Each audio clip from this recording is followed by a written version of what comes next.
Welcome to the enigmatic world of black holes.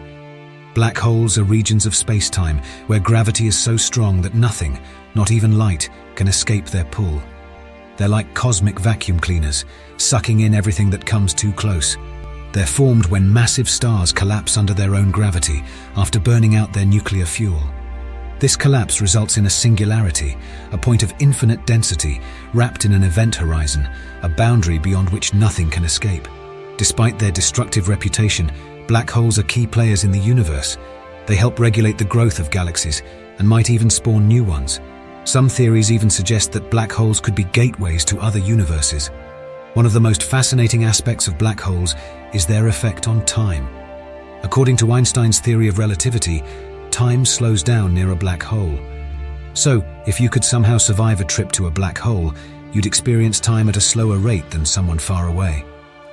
Black holes, while invisible to the naked eye, have been indirectly observed by scientists. They're a testament to the strange and wonderful nature of our universe.